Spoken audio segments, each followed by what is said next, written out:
It's the Auburn Observer Podcast. Welcome back, everyone. Justin Ferguson here. Not joined by my co-pilot per usual, Dan Peck. Dan is a busy man right now. We're recording this on Wednesday morning.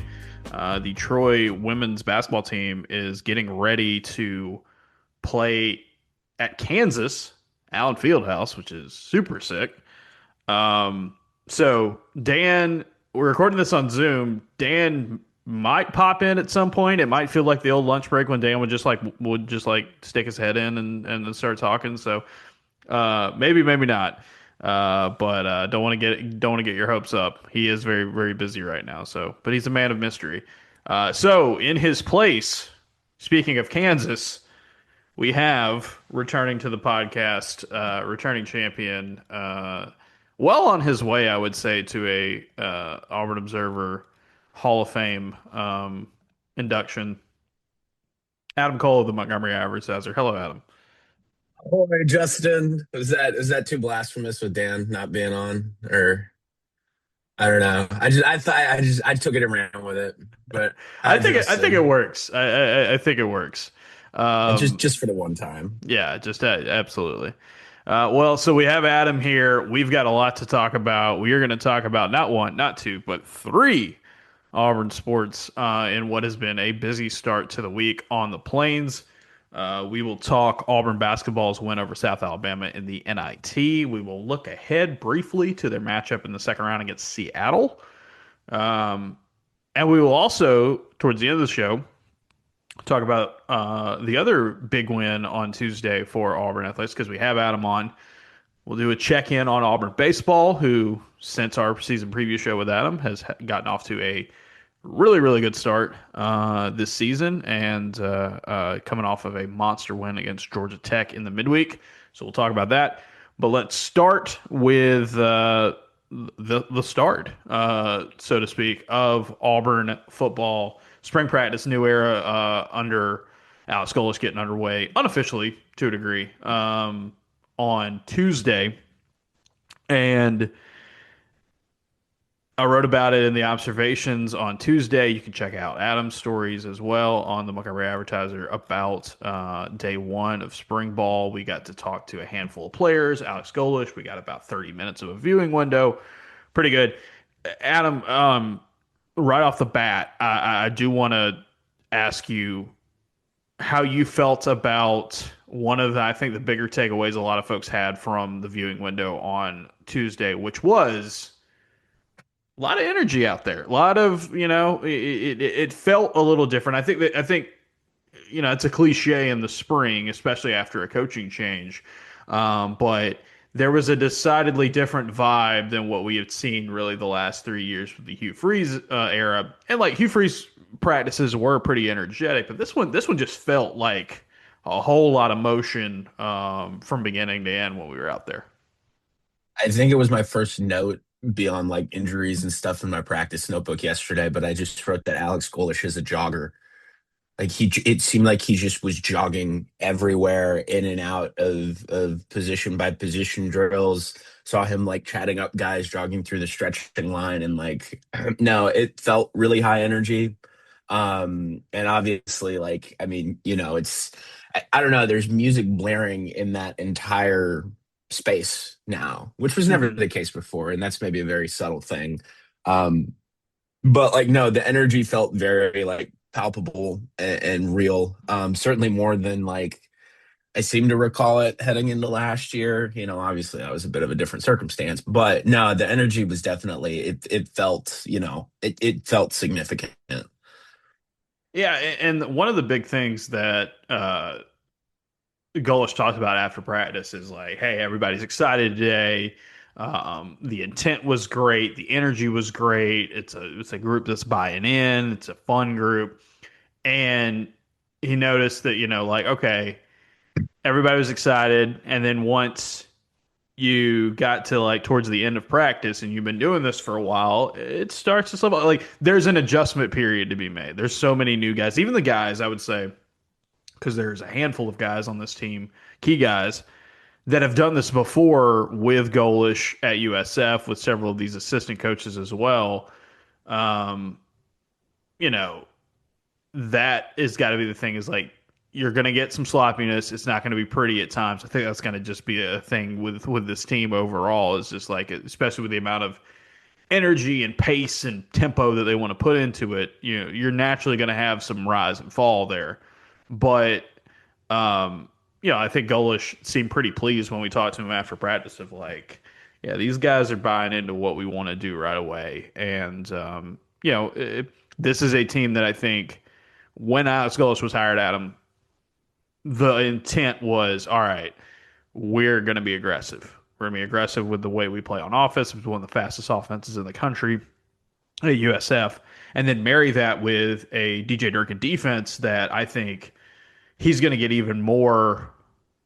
I think carte blanche to just let it rip on that side of the ball. Really get to tap into kind of where he wants to be, and so you got to have practices that match that, even all the way in March. And I think we saw some of that on Tuesday. Yeah, no, I think the thing that impressed me was like it feels kind of funny looking at it on paper because it was like his one real big filibuster answer yesterday about, what are you looking for? But like through all I think he went like, I think the final count was 3 minutes and 38 seconds, but like he eventually boiled it down to like, look, these first 8 days in particular, like I need to see the effort. Like I need to see these guys juiced. I need to see them amped. But like by the last week that we get into it, like we've got to, like the execution has to be right on par with that. Like everything has to be sharp and crisp heading into the spring game. And like I don't know, it felt like the tone was very much set as far as that energy aspect of it goes. And like I don't know. I'm curious to see about the defense this year. Like I was talking to somebody about that earlier this week as far as like just how dependable that unit was last year. And it's like you have that much continuity from last year to this year. Like surely like you have all of the ingredients to like make a significant jump. But it's no. I'm curious to see like just how the rest of this spring shakes out as far as how it all looks. Yeah, and Golish, that long answer, I think it was a question that Hoke asked, just about how do you gauge progress? How do you define, hey, this is what we're on track, this is what we're doing. And it's basically like, hey, you got to get better every day. You want to see that, but mostly, like you were saying, the first half, I would say, of spring ball, you're looking at a situation where you're trying to build a culture, and that's a big thing for Auburn, right? This is an Auburn program that has had five straight losing seasons. This is not something that they are used to being right now. And the huge reason why Alex Golesh was the hire was that he has a history of being involved with quick turnarounds and being able to get, rally the troops, so to speak. Um, and that culture, I think, piece is very, very important because it's tougher than ever in this day and age of college football where you get a newer looking roster pretty much every year. You're bringing guys in from all different areas. There might be a kid who's been playing his sixth or seventh year of college football next to a kid that was in high school a month ago. And like having to pull all that together and the NIL and uh, you know revenue sharing and all that and like how all that plays into a part. But a big thing for this spring is going to be, I think, more than the X's and O's and the personnel and who's going to do what and where. That will come in time. That will be something I think we will see as it progresses. But to hear Golis kind of come out and say, you know what, we've got to define who we are at the beginning and what's the non-negotiable, what's the standard. And he was talking about like, you know, how guys show up for practice, what time they do, what they wear, just kind of creating this kind of baseline to build off of. And, it was something that a very different kind of thing. I talked to Alex McPherson after practice for a little bit, just like it was kind of an impromptu one-on-one just because of the way the interviews were shaking out. Um, and he was talking about how it was like little things. If you tighten up the little things, the big things will come. Right? That was his kind of big thing he was talking about. And he was talking about kicking. And I think A, that's true definitely for kickers, but B, that's true for everybody, I think, for Auburn right now. I think when you've done this much losing and you are desperate to get out of it and you are trying to take a program and say, nope, what's gone on these last few years has not been good enough. We have got to tear it up and make something new. Not saying that all new players, even all new, like Auburn retained some of it. There's some of that core still around, but when you are trying to launch into a new era, you have got to be able to take it from the ground up. And I think that's kind of what the message was from practice number one was, look, it ain't gonna always be pretty right now, but if you bust your tails and you show this is what we got to do day in and day out, you've got the chance to improve and become a football team that may win some more games this season. Yeah, I think it was, I forget how long it was, but after like things kind of got on the ascent for Golesh at South Florida, naturally all the, you know, big feature long form stories start getting written. Like I've read a lot about like, I guess he had like an X amount of step plan to for whenever he became a head coach for the first time about Hmm. just like kind of establishing that culture and like building it. And it's kind of, I mean, we're only technically months into it, weeks if you want to count how many times we've talked to him, but like I feel like I'm starting to see like, okay, like this the culture driver thing, and I mean it's generally speaking like a cliche, but you're so right about like how important that is for Auburn right now, just being in a place that like they really have not been in a very long time. Like like I can see why that would be the guy that you would want to bring in to just kind of like flip that switch and put it all behind you. Because it seems like I don't know, we're seeing it, I guess, everything that maybe folks saw for 3 years in Tampa. Like I feel like we've seen it in spots and flashes so far. Yeah, no, 100%. I vaguely remember Adam the one of the things he talked about in his opening press conference was like, I have a plan and we have it down to the hour of like what's going on here. And it's like that's gotta be something that I think should excite some Auburn fans of being like, all right, there are questions, and I think there's questions when you talk about personnel and all, and so much of like, can this be done? Can this work in the SEC? Well, here's the deal. Every coaching hire is a risk, much like every transfer is a risk, which like every decision, personnel decision is a risk. Especially a high major, college sports. But when you see and kind of feel, okay, this is going to be different and this is how it's going to be different, and we've got like details to it. Just the attention to detail, I think, is one of the big things. Is like that is going to be the defining characteristic, I think, of this early build for Auburn is that, you know, not to not to pile on the previous administration, but it's not just going to be if we throw enough talent at it, if we throw enough NIL at it, if we throw enough stars at it, it'll work itself out. No, that's the thing about SEC football is everybody's got talent, everybody's got certain. What are you going to do to separate yourself? And I think you're Yeah. starting to hear some more of that. Yeah, I have just been so impressed by the like he's such a rambler and a spieler, but like at the same time when you get down to like the nitty-gritty of what he's talking about in those details, whether it's like yesterday I pulled up that quote because he said they spent I guess a little more than an hour between Sunday and Monday. This is what you wear, this is the expectation when you get here, what you do when you walk in the building, what you eat, hydration, test, tape, weigh in.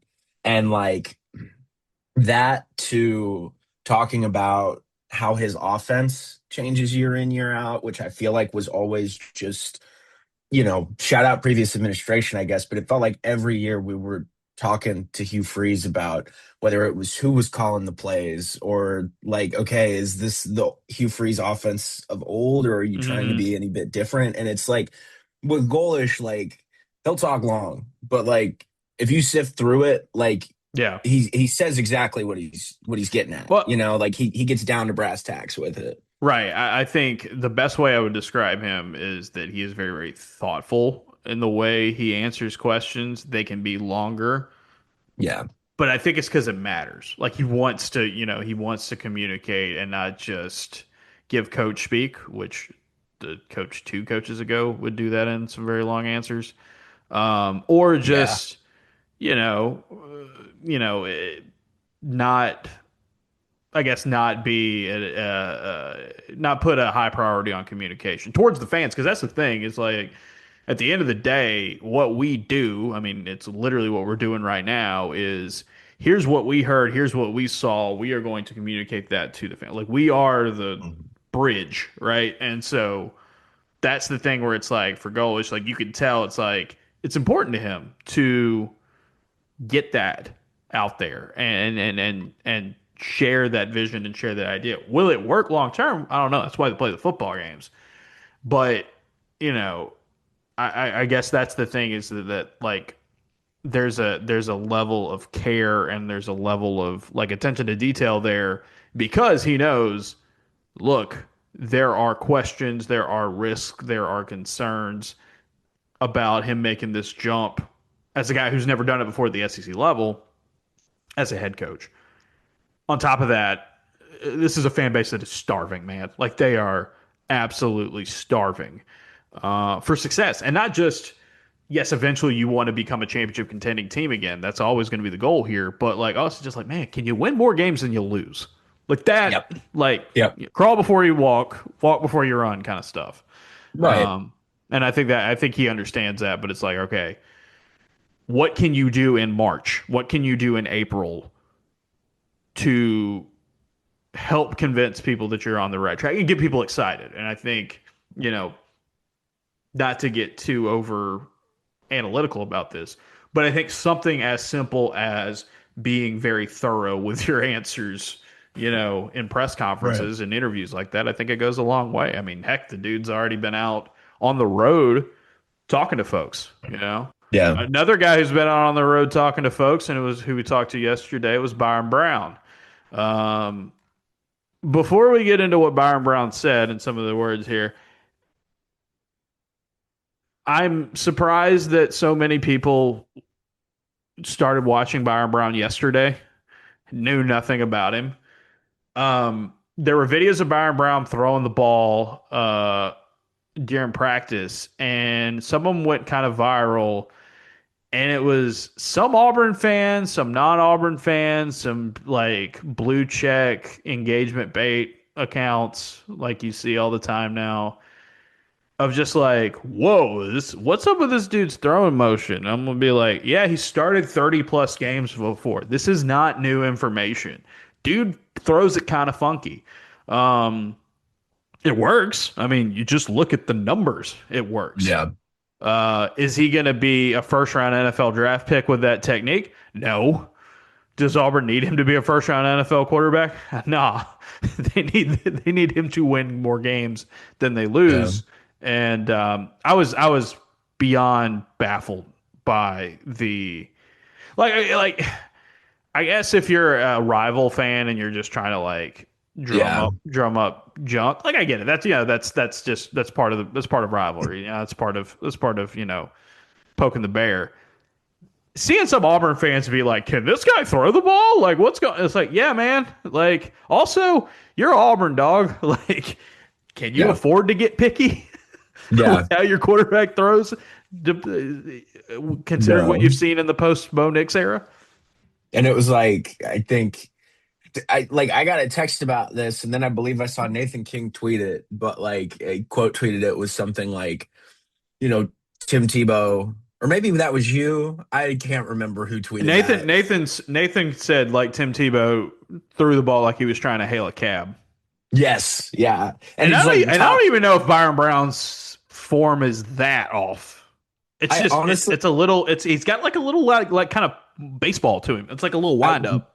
I wish I would have asked him about it yesterday, because it was like, I think we all kind of noticed that seeing it live and in stereo, but none of us were like, none of us were throwing our visor down like Hugh Freeze last year, so to speak. But So no, like, I learned real quick. I learned during the process of doing like the film room on when it looked like Auburn was hiring Golesh and they were likely to get Byron Brown doing the film room, doing the study on him. I learned in my research that he was a javelin thrower in high school. And there oh, might be a little bit of that there. I'm not going to pretend like I know everything about throwing javelin, but like there's like this kind of like come around with it that I feel like is kind of javelin-y at I times. think you need I think you need a visual part of the podcast Yeah, to so everybody can we're see just us for all the watching last the 20 video. seconds. Yeah, Yeah, just we're all just doing like kind of we're just winding up. windmilling in here. But yeah, no, it's the thing is like Yeah. it is a funky throw in motion, and I think especially when you're like not going live, and it's more like, hey, you're running Yeah. Pascal, you're running certain routes, like you can kind of get a little bit more zippy with it. But I don't know. I heard I'll say this. I hope he doesn't mind. So Auburn basketball's SID, Ted Feely, who's done an excellent job in his first season. We love Ted. We were talking to Ted before the game yesterday, before the basketball game yesterday, and Ted made the point because we were talking about the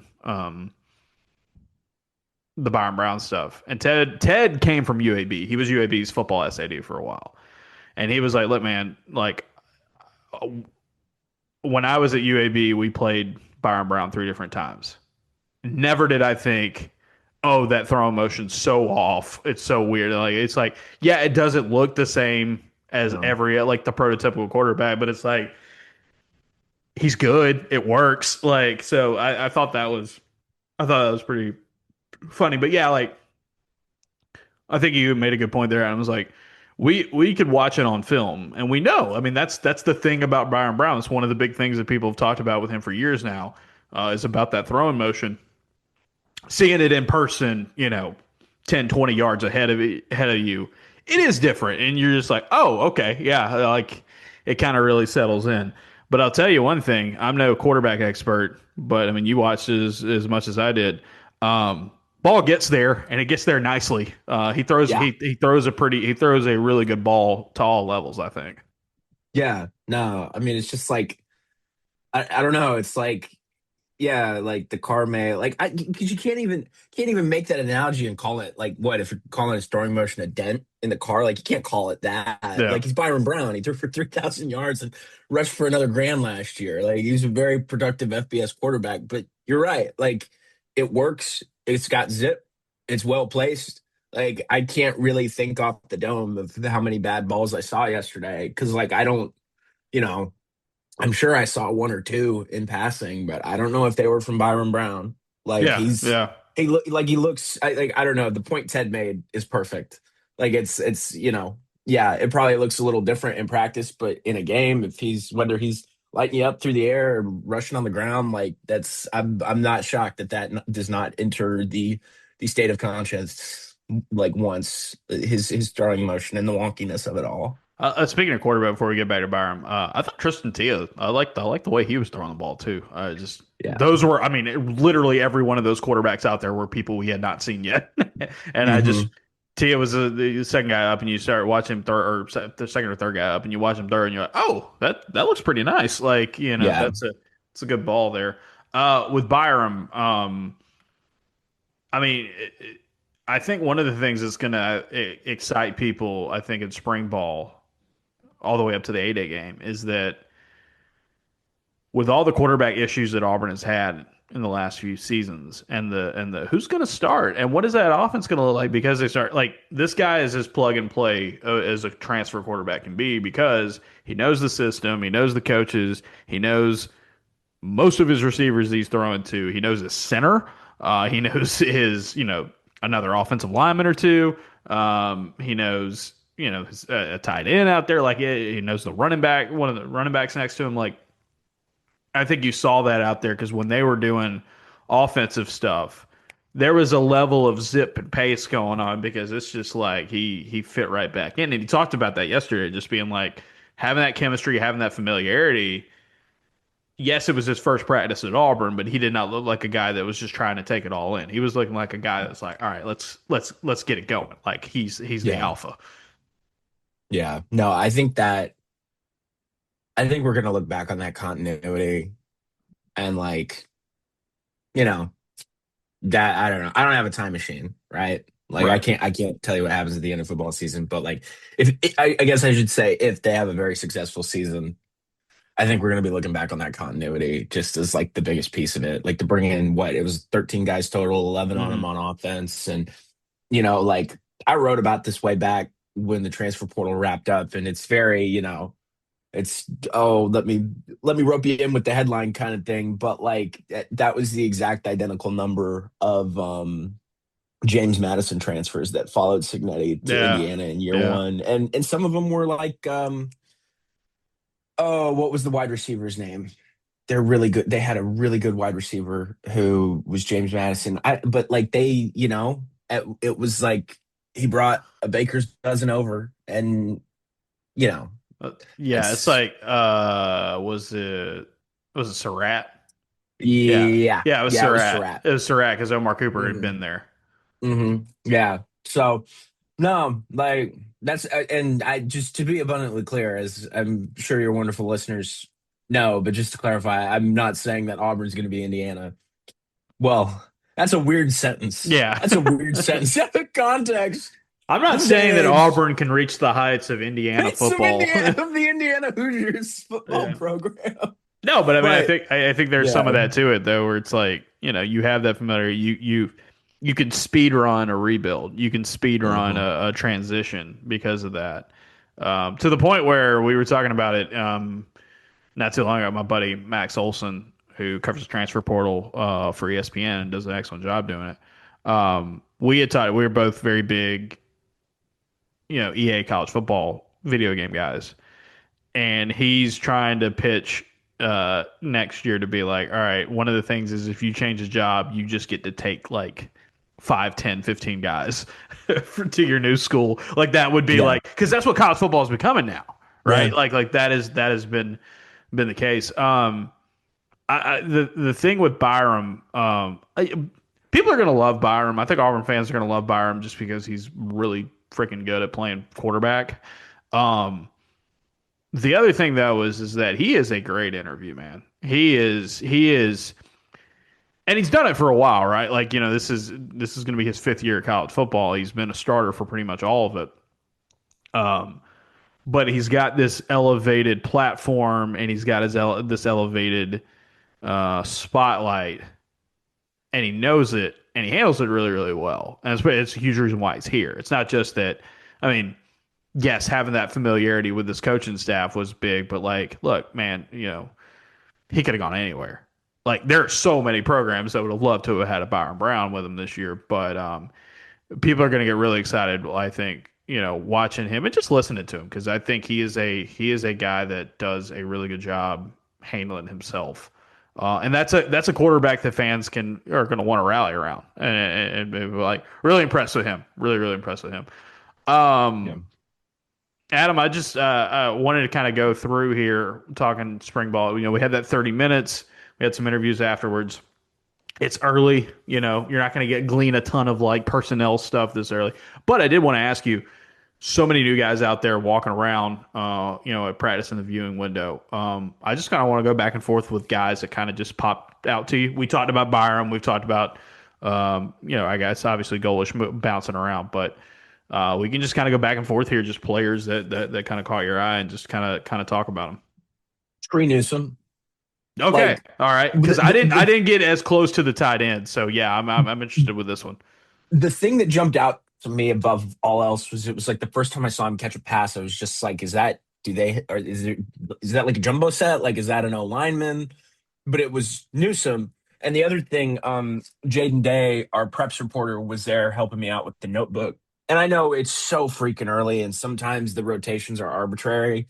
But like he told me that like when they were running like kind of the route concept drills, if you will, that like a lot of times the guy coming out of the top, like the tight end spot in the first rotation was Newsom, which Wow. intrigues me because like does that mean two plus two could equal five here. Like it very well could. But like he looked bigger than the part, but still played like the part, if that makes sense. Yeah. Like I don't think I saw him drop a pass. He That looked that tight end room is fascinating. That's why yeah. I asked Golesh about it and Byron Brown about it as well. Is that it is a Swiss Army knife type of room where it's like here's a guy who's in it. Trey Newsom 6'6", 255 was gonna go play Yeah. edge rusher at Michigan before an injury kind of derailed those plans.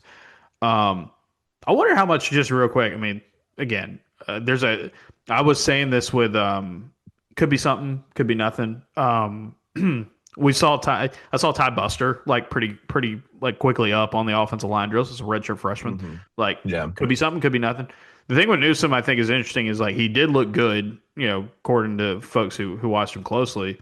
Also, his position coach was his head coach last season. So like there might be some of that where it's like, okay, this is what we want to Yeah. do. You know what you're doing on this. But yeah, I mean, 6'6", 255 is obscene for a Yeah. tight end. But yeah, that's a good one for that group's got a lot of interesting pieces for sure. Yeah. I'm very like Jonathan I don't Eccles know. Jonathan Eccles looks great, and he's going to be limited here. I guess we can kind of go through that real quick before we dive into the rest. But Eccles is not as big, like weight wise, but he's also 6'6", and he looks really good. On that, on that side of the field early on. I will say real quick, just before we get too far into it, you can read the observations uh, at the Observer. By the way, we are doing a sale right now. We're right now you can get a full year, your first year for $40, or you can get a $4 a month charge. What that basically means is that if you subscribe right now for $40 a year, you're basically going to get 4 months for free from the regular rate, and you get a couple months free, so to speak, if you do it on the monthly rate. So keep that in mind. There'll be links and all that, and we'll have plenty of stuff here in the description. But quick before we get back into it, because I did mention Jonathan Eccles there. Non-contact for him. It was him, DeMarcus Riddick. Both those guys are coming off shoulder surgery. Jack Luttrell from Arizona, the safety, and then Jacob Strand, the offensive lineman for Oregon State. All those guys were non-contact. They've had offseason surgery. All four of those guys were dealing with injuries, multiple injuries throughout their last seasons. Stanton Ramil the same way. They're going to try to get him back by the end of spring practices, get him going. He was off to the side, conditioning. Champ Anthony, Okay. good to see him back out there. He's doing the same thing, and then Sam Turner as well. So those are the seven guys you got to keep an eye on here early on. They're going to try to get those guys back to full speed as close as possible by the end of spring ball. So Eccles is one of those guys there. Here's one I got for you. No surprise here, but Deshaun Womack is a monster. Oh, And I'll tell you, I'm trying not to do it because it's easy to do it because of the jersey number, what's his jersey number? 15. So it's Oh, very Keldrick Falky out there. okay. He's not as thick as Keldrick, um, but he's more of a traditional stand-up edge rusher than Keldrick was. But good grief, man. Yeah. His arms, they're long and they're large. He's And got that it's just like, basketball wingspan. yes, yes. Yeah. Like pterodactyl, like muscle bound pterodactyl kind of stuff. Like, Yeah. and he looked good. I mean, that was the thing you heard in earlier, I guess it was last month at this point. But when we talked to the assistant coaches, that was one of the things that DJ Durkin had talked about was Yeah. that he looks like a pro. We think he's an NFL edge rusher. You watch him and you're like, that dude looks like an NFL edge rusher. Much like it didn't take you very long to figure that out about Keldrick Falk. And obviously Keldrick Yeah. Falk's, potentially about to be a first rounder in the NFL draft. Womack's a little different, and obviously he's played for two different SEC schools at this point. But there's a lot of reason to get fired up about that guy. And watching him in the edge rusher room yesterday at practice was pretty interesting. Also, just real quick, Coleman Hutzler, dude is. I can see why DJ Durkin likes working with that guy.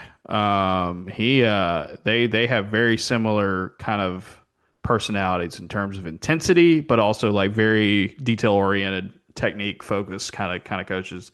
I think he's going to be a pretty good pickup for this team. All right, who else you got?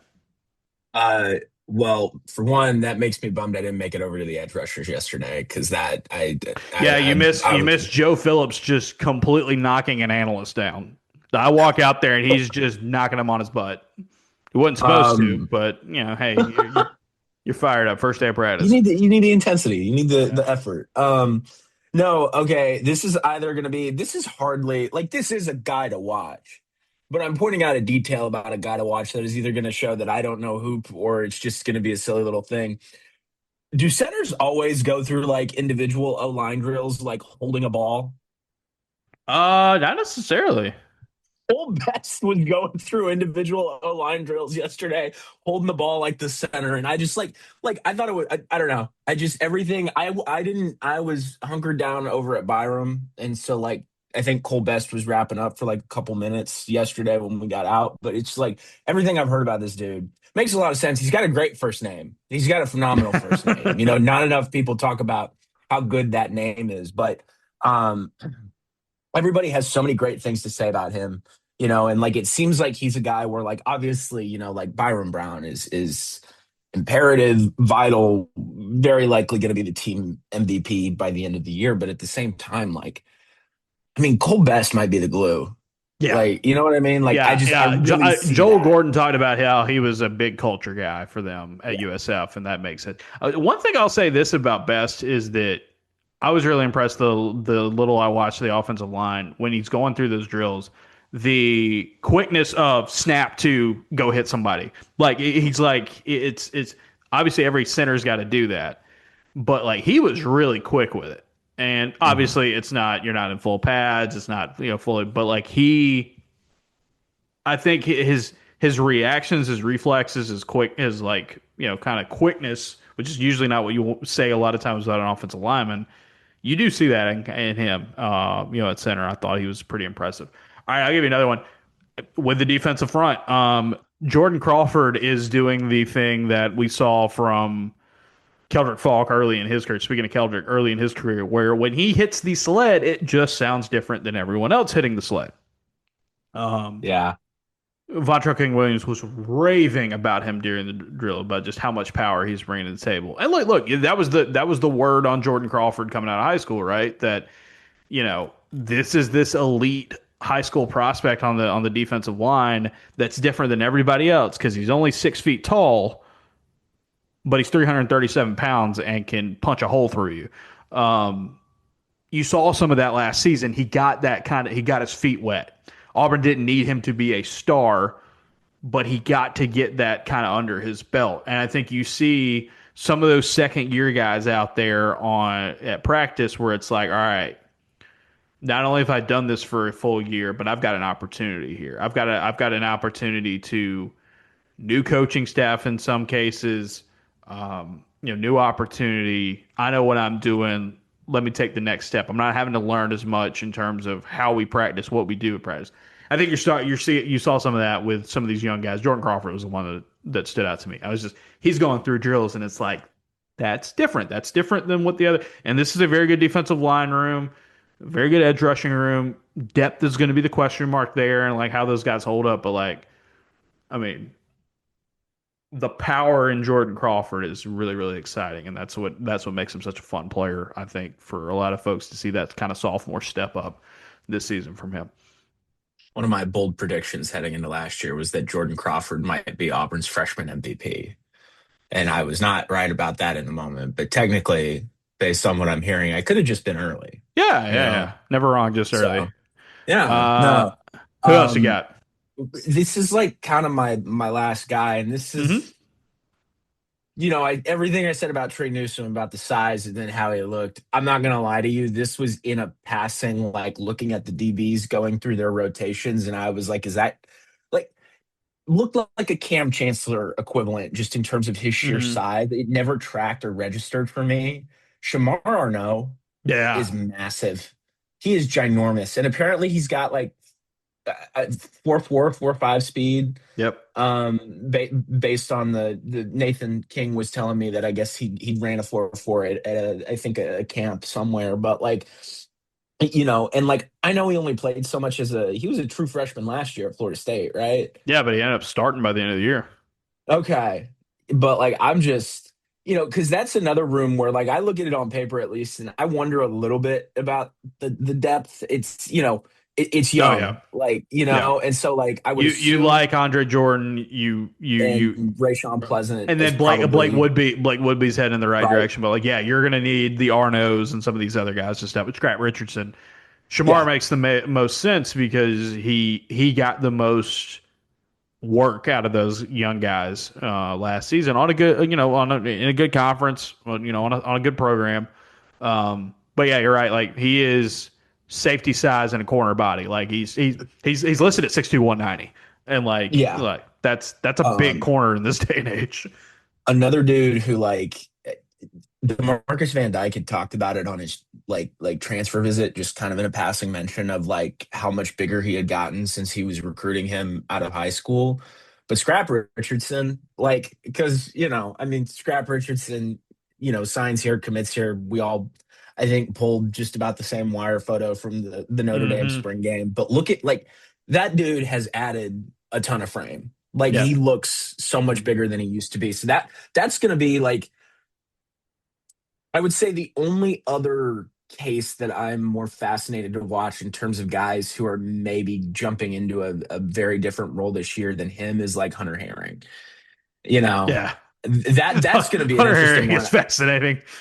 If in case you don't know, Hunter Herring is the former ULM Wildcat quarterback slash tight end slash sometimes actual quarterback who is playing regular tight end at Auburn now.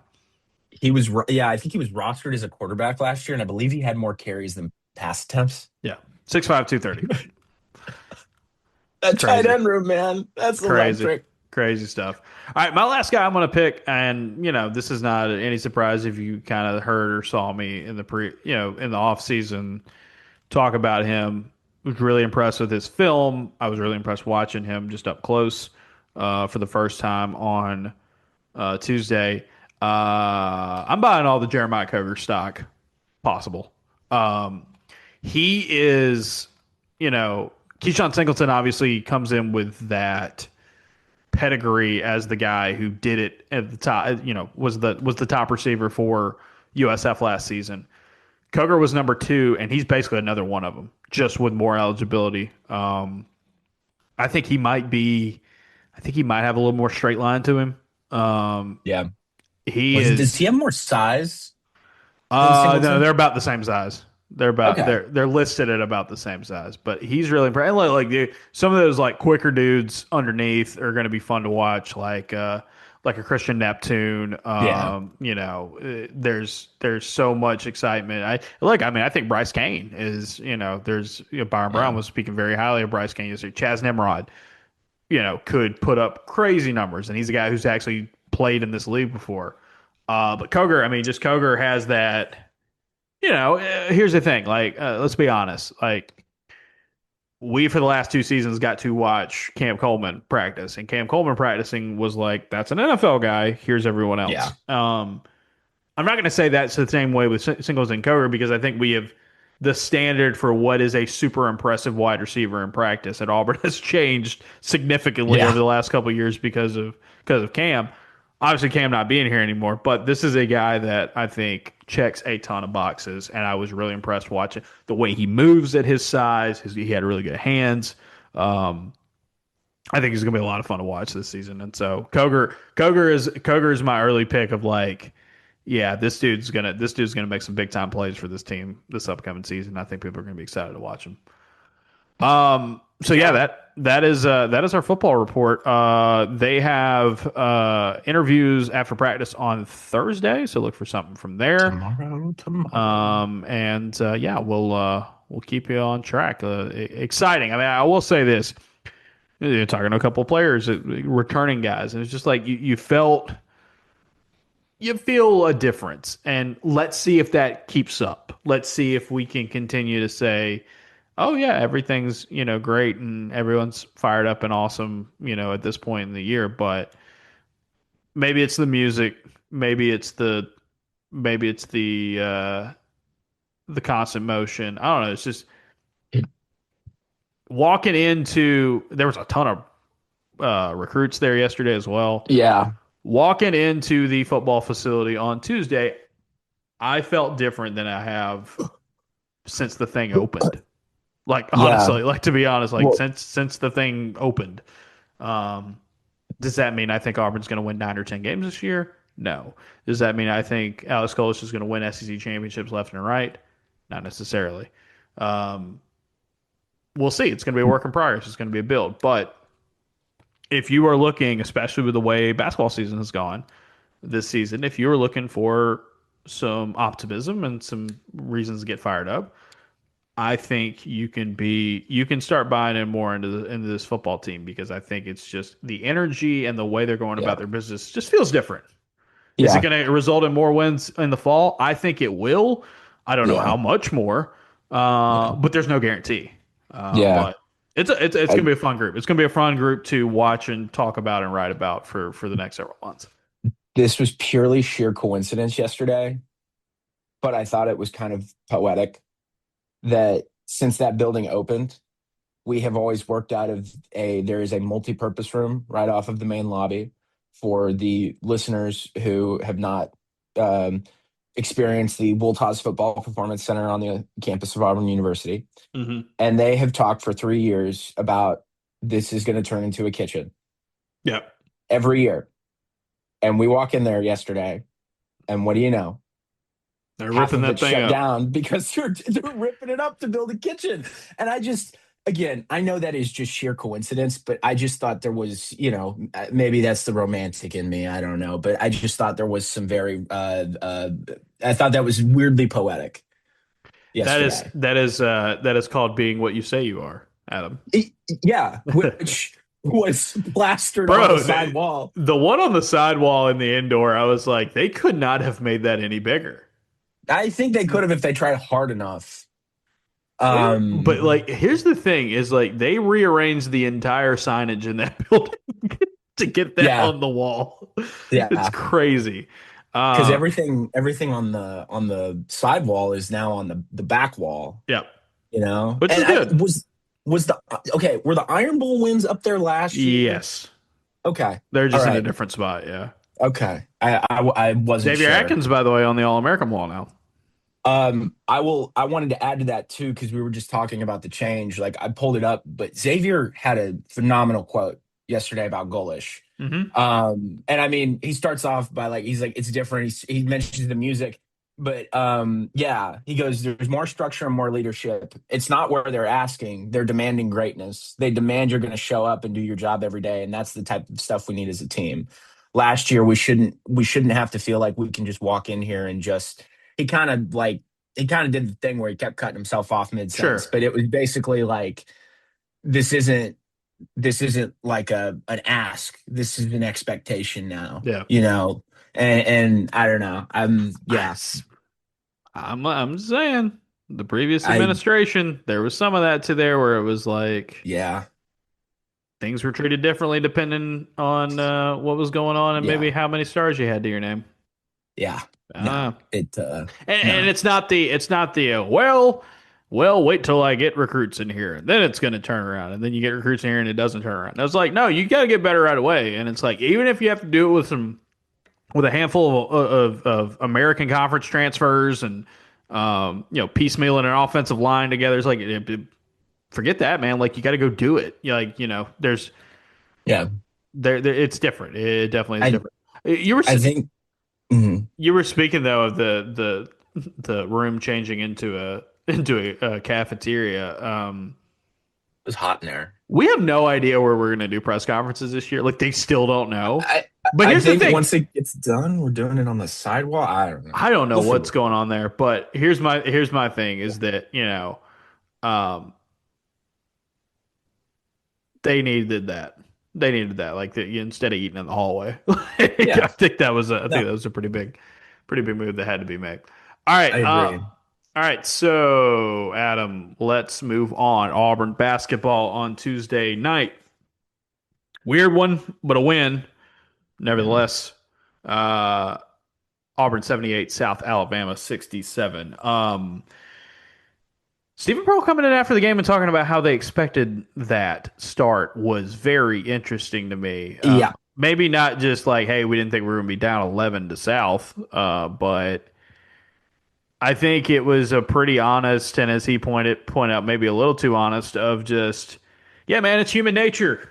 You Yeah. felt NC State and Texas are playing a banger of a game in the first four as Auburn South Alabama was going on, and like it's like Auburn's got to be like, man, we should be there. We feel like we should have Yeah. been there, and Yeah. like even if you want to just go ahead and say, okay, well the committee didn't give it to us. Hmm.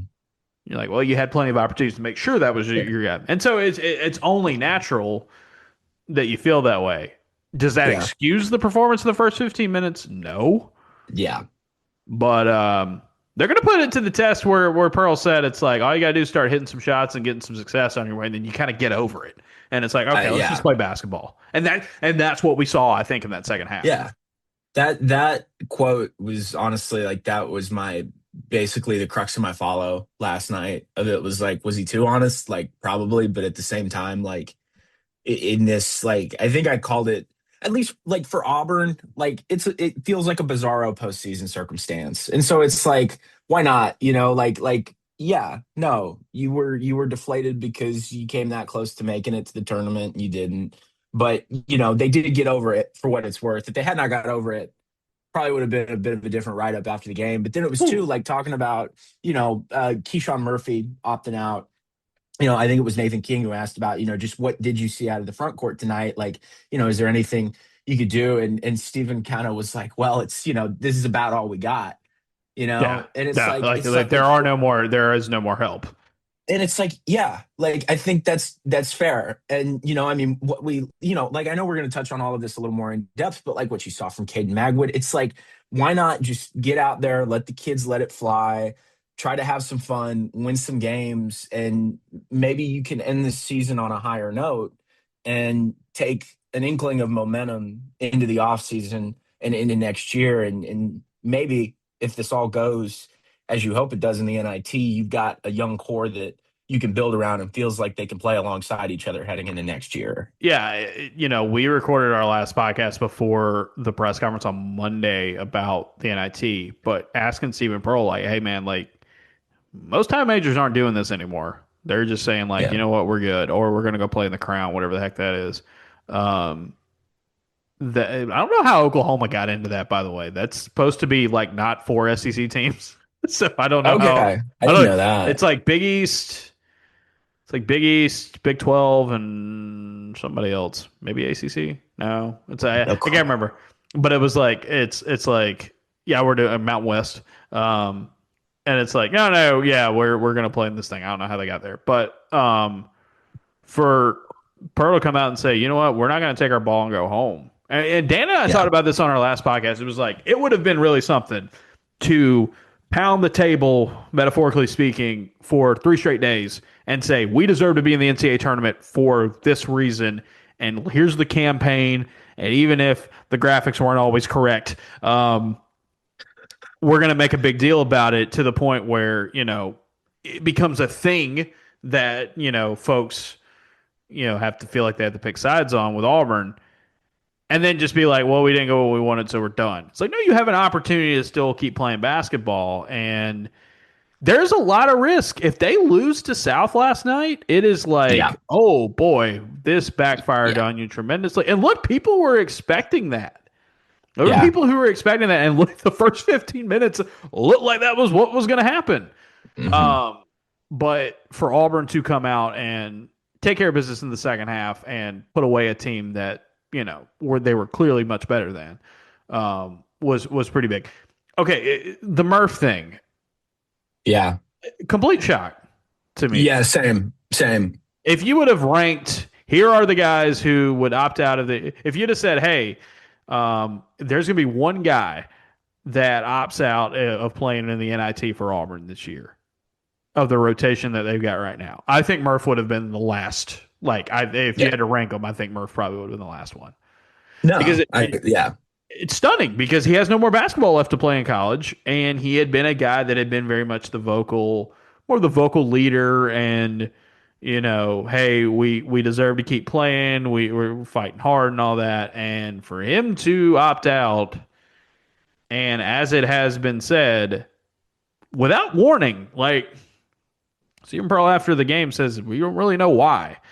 And Yeah. from everything I've got, because there were some people who were like, "How do you not know?" It's like, here's the thing, man. He didn't show up for practice on Monday and didn't tell Yeah. anybody. Yeah. And it's just like he's not playing. He's just Yeah. decided not to play, and it's that's pretty brutal because that was Yeah. supposed to be one of your key guys. So that obviously had an impact, not just in terms of how the game goes in terms of X's and O's and personnel wise, but like it's got to have an impact where like, you know, do we really want to be here? Not all of Yeah. us wanted to be here. Right. Most of the crowd was Right. not there. Like, it was a very No. limited crowd, and it makes sense. It was 9 o'clock on a Tuesday in the NIT, but Yeah. um, it was a recipe for things to go badly. But I was really surprised that he would have been the last guy I would have thought would have gone that route. Yeah. No, I mean, like I had gotten like just like a ping earlier in the day of like, hey, I can't like give this to you as like sources say, but like get a pre-write ready. And it was like, okay. And I was walking over there and like I was kind of like, is there gonna be anybody else?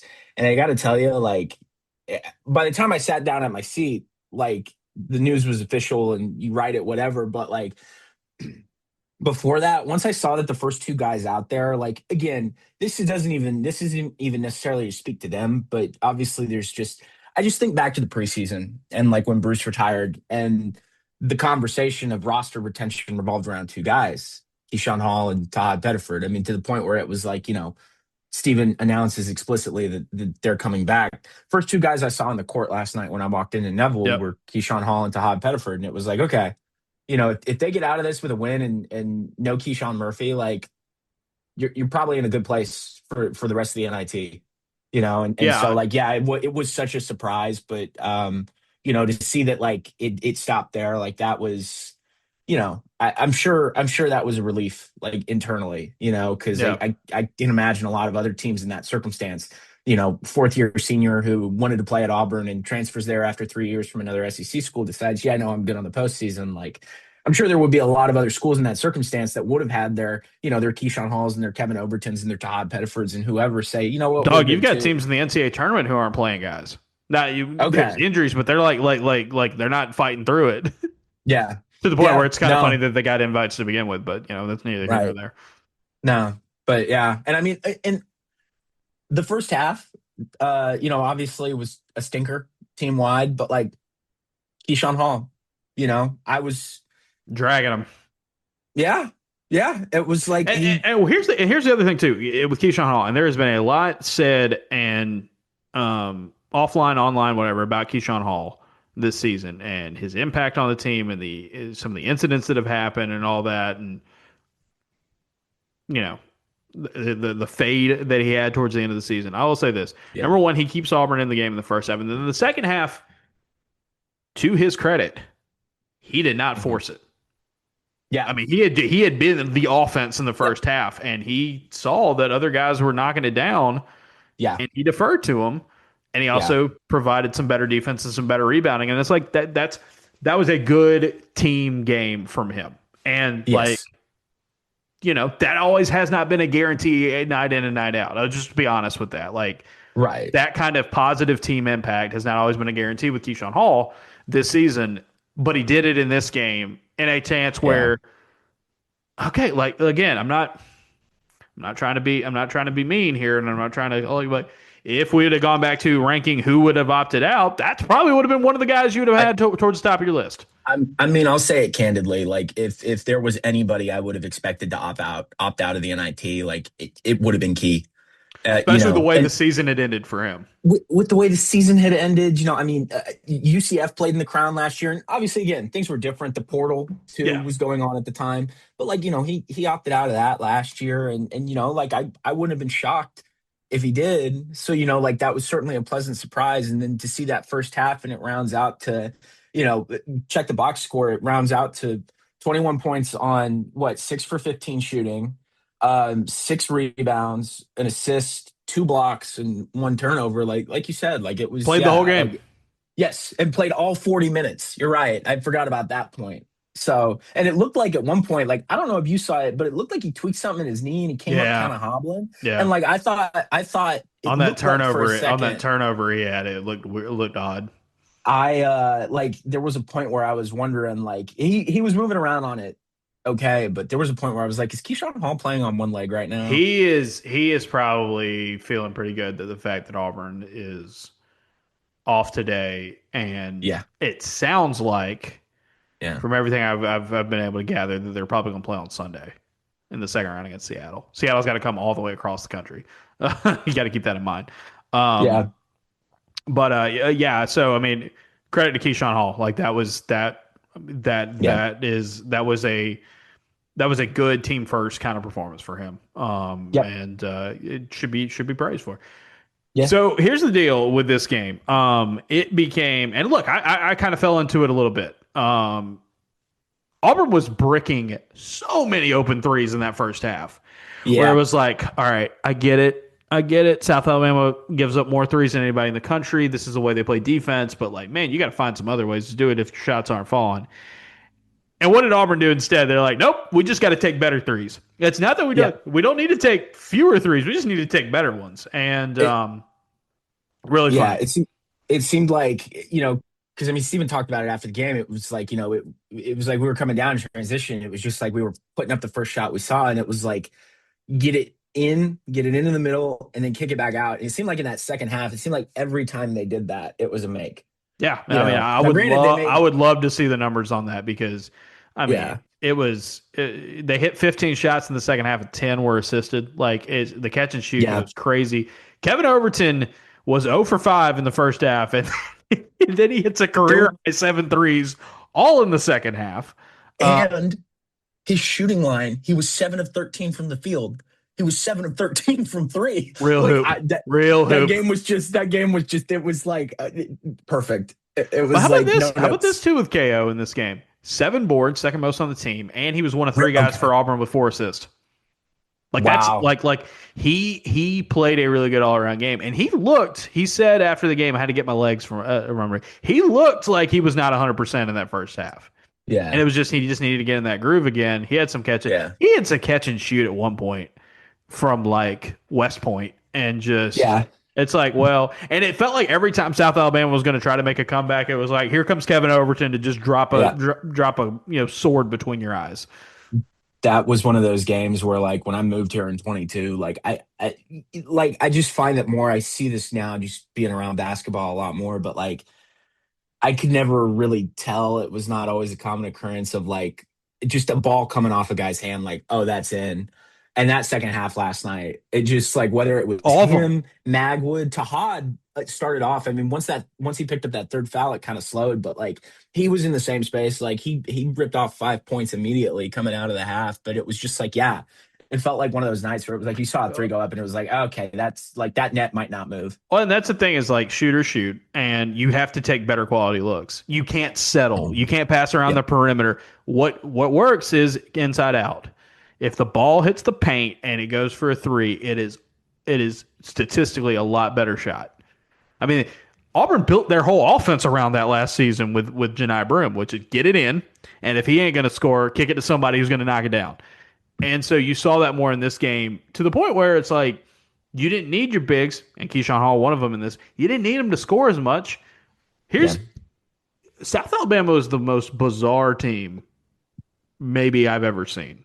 And then we're going to see another one on Sunday, it sounds like in Seattle. But this is a team that plays the most extreme zone defense in the country.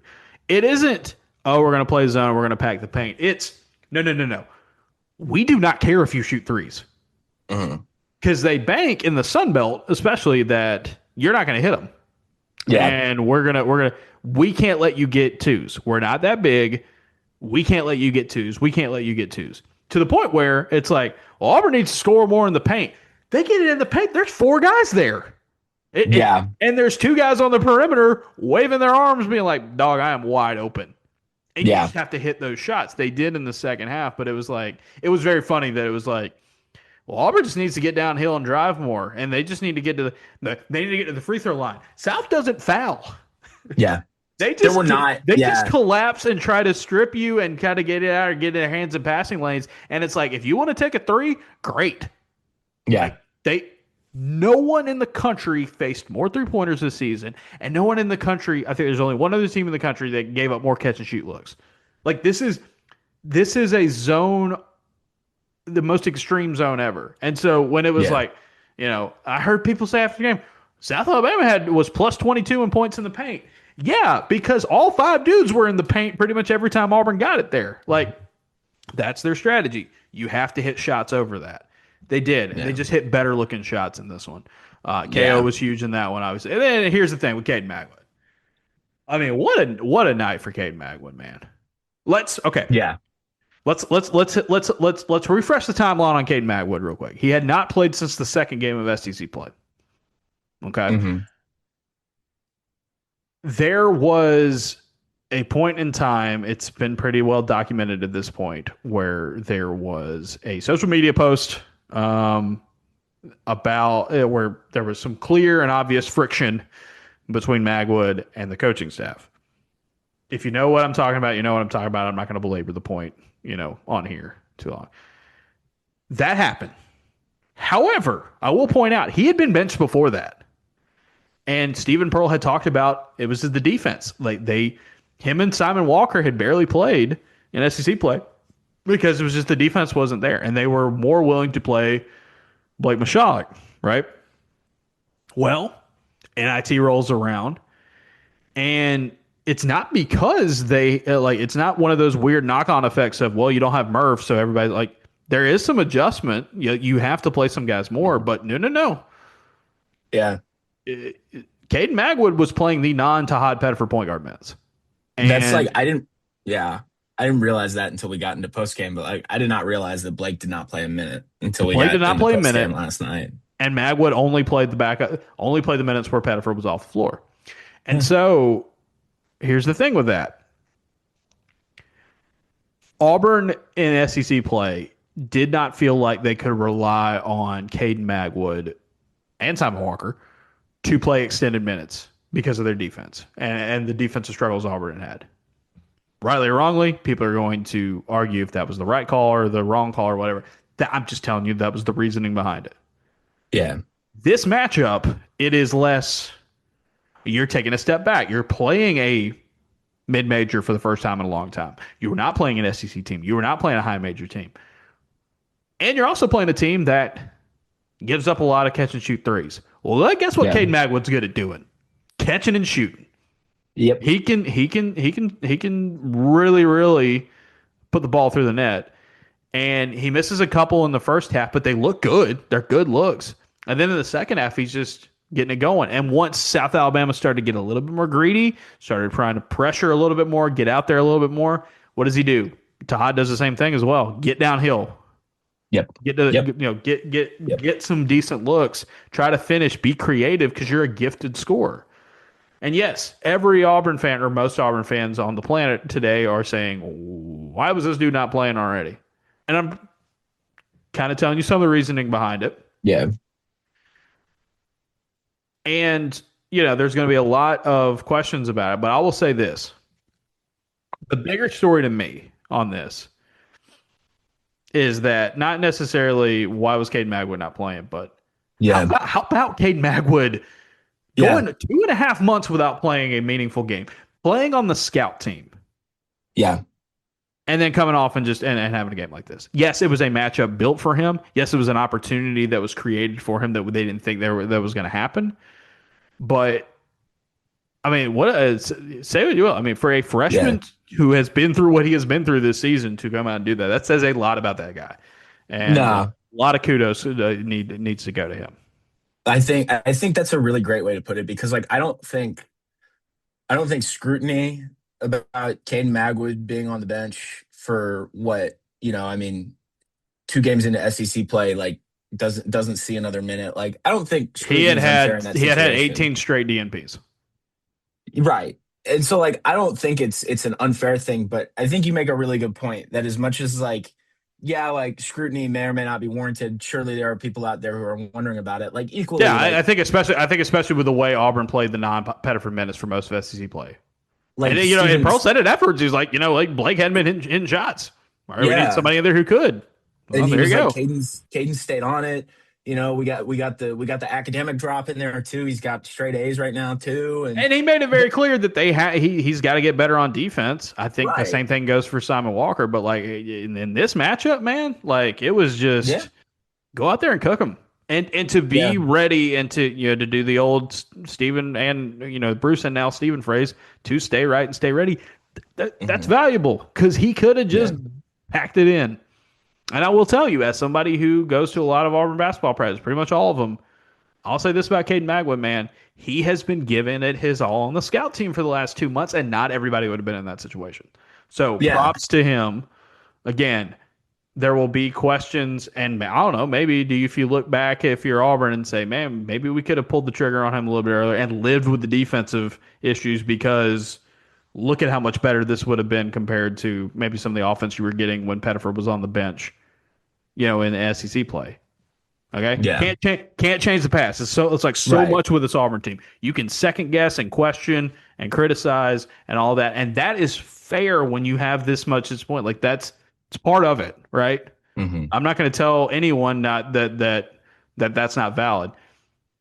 But when you're talking about a team moving forward, it's Yeah. can't change the past. You can only affect what you're doing moving forward. Well, Caden Magwood Yeah. got a second chance and he took full advantage of it, and I think Auburn's going to have to continue to lean on that moving forward. I'm really curious, like what because I think the presumption, just looking at the simplicities of it on paper was okay. Like you said, 18 straight DMPs. Like maybe Caden Magwood, a lot of people would probably presume that he's not going to be here next year. But let's say you get at least 3 home games in this, and Caden Magwood gets what he played. I think 17 minutes last night. Mm-hmm. Plays 17 minutes, twice more. Maybe you do get 2 games more after that in Indianapolis, and he plays the same. But like, I'm really curious to see if he plays well enough that like for himself he sees a reason to stick around and like plays his way into kind of being part of a young core Yeah. next year at Auburn. It's a Like, longer I it's a wonder about longer that. shot, but the dude can Right. play. The dude's a He good can. basketball player. He's a top 100 recruit, right? Yeah. There's a Yeah, reason why like they went out and got him. And exactly. there were reasons why he had not been playing, but at Yeah. this point you just gotta you fire all your bullets that you got.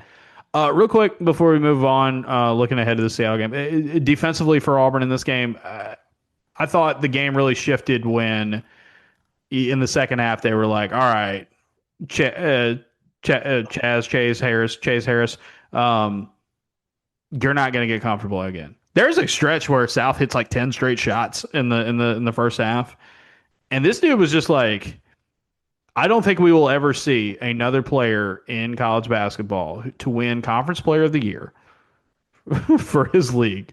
He was an NAIA transfer. He does not shoot threes. He hit one, which was wild, and he shoots less than 60% from the field. And he's like, "Yep, Conference Player of the Year," because that dude gets Yeah. downhill and he makes stuff happen because of it.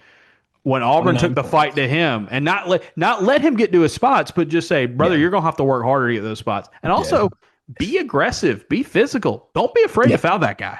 Like Yeah. There, he's not good for the free throw line.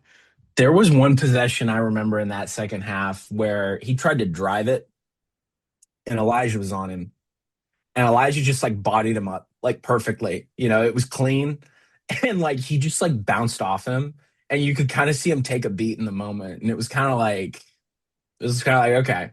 Like, I put this in the observations. Do you want to guess what Chase Harris's usage rate was yesterday for South? so I'm gonna ask you a question before I answer this Yeah. question.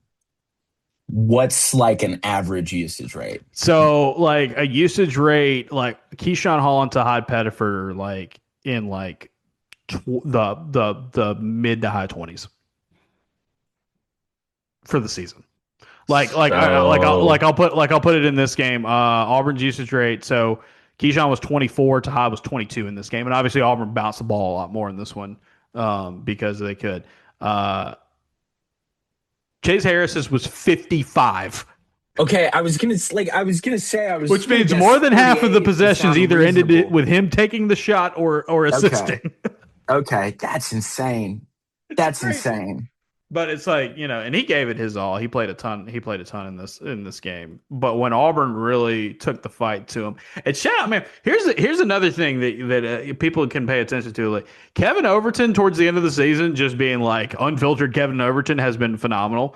Where he's just like, you know, when I'm Well, on the ball, when I'm on the ball, the defense is usually better if you pay attention. It's like, yep, 100%, yeah, yes, yeah, sir, that was the yeah. quote last night. He was like, if He somebody said don't something pay about the Tennessee attention. game where he was like, yeah, we made some adjustments that we probably should have either made earlier or I just not asked done him at that all. question. Yeah, Yeah, I and did. it's I was like, just what changed? And he was like, there were a couple of adjustments we made. He was like, I don't know if I would have made them, but like, we made them and we went with it and it didn't work out. And it was like, I don't know. he's like, and then He's you have to dip. execute them when you do them. I would call him diplomatically candid. Like Yes. is what I would call him. I Oh, don't think his he his said quote on his quote on Murph was like, "Hey man, he's making the he's best he's doing, he's working in his own interest." Or what was the exact quote? It was a very diplomatic way of putting it. He said he's doing everything he can for himself at this point. And like yeah, he said I thought him and Pearl both were like, you know what? Hey man, you did a lot for us this year. No hard feelings. Like, yeah, I yeah, mean, things are tougher, but like publicly you can at least be like, you know yeah. what? Hey man. All right. He's doing everything he can for himself at this point. It's all love. We all love him for whatever decision he's made and we'll continue to move forward. I mean, that's Like, something. nah. Yeah. I just anyway with KO, it's like you saw when Auburn took the fight to them, to Harris specifically, Yeah. and it created a little bit more traffic, and South got into those stretches where they weren't able to hit very many shots. They had that Jaden Cooper hit some shots early for them, and he does it in the Yeah. second half. I thought that was big. Auburn's front court got pushed around a little bit in the second half, and South was able to kind of whittle away with it. But and Auburn's plus 11 in boards in this game, plus 6 on the offensive glass, plus 11 in second chance points. That's what you got to do in a situation like this. Um, Elijah Freeman with 10 boards and Yeah. tied for the team lead in plus minus. I thought he was a weapon. Again, if He just, 1 of 5 if from he, deep and they all look good, and it's just like, all right, what are you going to if do? he's not, yeah, if he's not scoring at a high clip, like, it's just like, it's like, okay, like, he'll rebound. He might get a few steals. He might throw a couple blocks. And like, Yeah. he's such Him and a, Sway, him and Sway kind of have that about them. And obviously mhm, Sway has had a tougher stretch on the offensive end, yeah. in the second half of the SEC play and going into the postseason. But yeah, you got to have those kind of guys, and Yeah. good for them that they were able to. And then I felt Taha in this game, you know, the 1 3 he did hit, the shots he did hit were all big. Had 4 assists and 1 turnover. He had 5 boards. He did a good job, I think. And then he gets that third foul pretty controversially, and it's just like, all right, Magwood's cooking. Cause Now, that was now Auburn's in a better spot that if they have to play to hot 35, 36 minutes, and again, still find ways to get Caden on the floor, maybe. right. At the two, I think that would be pretty helpful for them. Yeah. All right, so real quick, we'll have. I mean, it's now Sunday, but a brief look ahead, very brief look ahead to Seattle. The Red Hawks of Seattle. They've been a D1 team since 2010. If you've never heard of Seattle, Seattle. Where's Seattle? they're in the West Coast Conference, the conference that produced obviously Gonzaga, St. Mary's, and Santa Clara all in the tournament this year. Oregon State and Washington State are in it now. That all is about to get changed and thrown around, but Seattle is a bizarre basketball team for one main reason. They are 301st on KenPom in offense and 18th on defense. they they How are does that happen? gnarly on defense. Just real quick, I mean, just looking through this list, this season Seattle beat Stanford on the road by 8, beat Washington by 4, took Gonzaga to overtime in the kennel. Um, let's see, played a close game with St. Mary's at home. This is a team that's pretty game. Now, in the West Coast Conference tournament, they scored 58 points in both of those games. One of them was enough to beat San Diego. The other one was not enough to beat Pacific. This is a team that just offensively challenged is the best way to put it. They don't shoot particularly well from anywhere on the floor. They don't crash the offensive glass. They get back, but they get back because they're going to get that defense rolling. Seventh in the country in forcing turnovers this season. They got a really good rim protection, 14th in that. They do a really good job of extending. I mean, it's just a really effective defense. They have been a top 100 defense every year under their head coach Chris Victor. Um, but this year it's just they've been on a different level in terms of this. They're an elite defensive team. They usually are an elite defensive team. They're not going to be rattled by playing Auburn because they beat two high majors this season, and they gave Gonzaga and St. Mary's some incredible games this year. So like that's not gonna phase them whatsoever. Um, Really interesting team. They're a little bigger Yeah. than South is, and Stephen Pearl said after the game, we got to play tougher down low because they're going to try to attack that. Austin Marr is their starting center. He's a 7-footer from Oregon. He started his career at Grand Canyon. Pretty good rebounder. Probably the only really good rebounder on that team in terms of percentages. Braden Maldonado, fantastic name, is a pretty good shooter. Missed some time in conference play, but he had a couple threes against St. Thomas. Had 5 assists, no turnovers, 4 steals. He's just a really effective player. Good 6 foot point guard. They run John Christofilis, um, nearly a 40% 3 point shooter, over 40% from deep. He was kind of their only consistent jump shooting in the regular season to watch out for. And then a couple guys who play a ton of minutes and do a ton for them on the defensive end of the floor. Will Heimbrot, 2nd-year player for them, big man who gets active. He's a great rim protector and also gets involved with steals, fights to get to the free throw line. 6'8" forward who'll play a lot. And then Jun Suk Yo, who started his career at Gonzaga as a bench player, South Korean player. He transferred to Seattle, and he's basically playing every minute available for Seattle this year. So it's a fascinating team because like Yeah. rarely do you see a team in this day and age be like, we're awesome on defense and not on offense. You get a lot It of other way around type of teams. I was gonna say it feels like a more drastic inverse, at least metrics wise, of what I know Auburn's not like 300th in defensive efficiency, but they're what, a top 20 offense nationally and like They're sub like 100 Bizarro defense. Queens. Okay.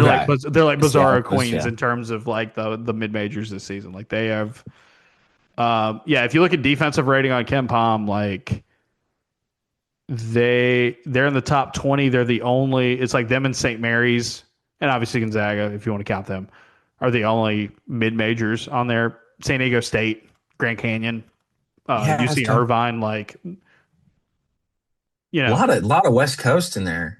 yeah, man, yeah, West Coast. They play some grinded out basketball out there. They be hooping. They be hooping. Um, so yeah, so that is the preview. Like I said, we won't know until Wednesday night what Auburn is going to have to play against, what time Auburn's going to have to play against Seattle, but it's likely going to be on Sunday. So keep that in mind. All right, before we go, let's wrap it up with a visit with Adam Cole on Auburn baseball. Adam, well, last time we had you on, it was the preview for the Auburn baseball season, and we talked about, hey, this team's got potential to be pretty special this year.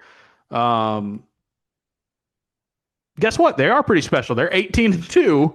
Yeah. Just swept Missouri They in have SEC hmm to won start 11 SEC play, straight.